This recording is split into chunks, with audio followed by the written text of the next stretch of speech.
जैसा महाज्ञानी ज्ञान और अहंकार की सीमा पर खड़ा होकर अध्यात्म तत्व भूल रहा है। अध्यात्म तत्व? मुझे बहलाने और बहकाने का प्रयास मत करो केशव।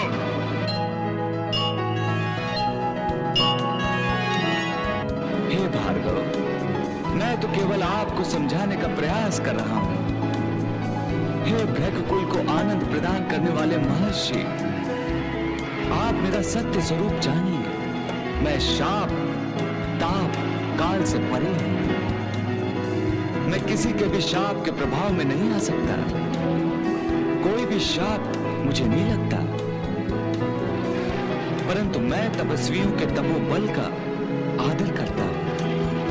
पतिपरायण स्त्रियों के पतिव्रत का सम्मान करता हूं। सत्यवचनी व्यक्तियों की सत्यनिष्ठा का सत्कार करता हूं और धर्मात्माओं की धर्मनिष्ठा का गौरव करता हूं। इसलिए इनके वचनों को मैं ही सत्य का रूप देता हूं। अर्थात इनके शाप मेरे ही कारण सच होते हैं,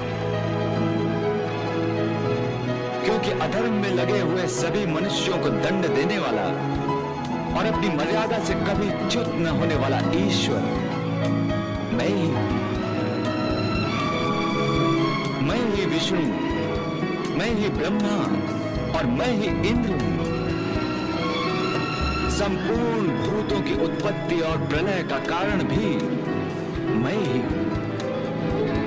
समस्त प्राणी समुदाय की सृष्टि और संहार भी मेरे ही द्वारा है।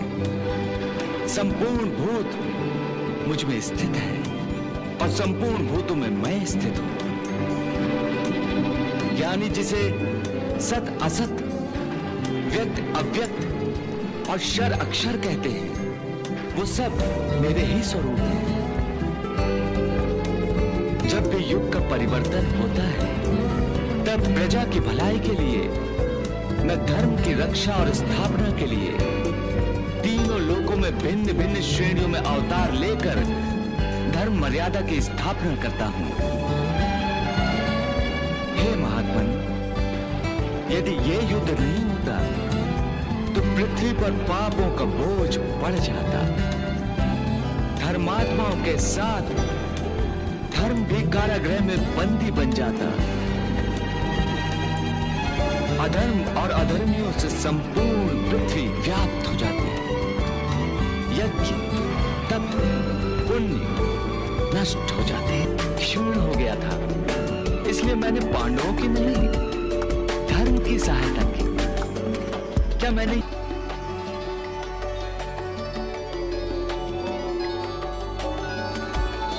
आज्ञा कीजिए प्रभु। हे देवी, महातपस्वी महर्षि उत्तंक को, जो मरुभूमि में कठोर तपस्या कर रहे हैं, उन्हें प्यास लगी है, उनका गला शुष्क हो गया है। मैंने उन्हें वर दिया है कि जब भी वो पानी की इच्छा करेंगे, उन्हें पानी तत्काल प्राप्त होगा। हे विश्वनायक, हे दया सागर, आपकी आज्ञा हो तो मैं इसी समय वरुण देव को आदेश देकर मरुभूमि में पानी की वर्षा करवाता हूँ। देवेंद्र, महर्षि उत्तंक महात्मा है, लोक कल्याण के लिए तपस्या कर रहे हैं।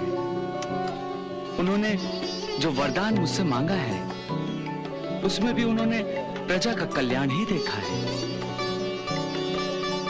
स्वार्थी मनुष्यों से भरे इस पृथ्वी लोक पर निस्वार्थ की प्रतिमा महर्षि उत्तंक को मैं पृथ्वी लोक वासियों के लिए प्रेरणा का स्रोत बनाना चाहता हूं। इसलिए मैं महर्षि उत्तंक को पानी के बदले अमृत पिलाकर उनका मान करना चाहता हूं। इसी कारण मैंने तुम्हें बुला लिया है। देवेंद्र, तुम स्वयं जाकर भृगुनंदन उत्तंक। आपको भी प्यास लगी है ना भृगुनंदन? लीजिए, आप भी पानी ग्रहण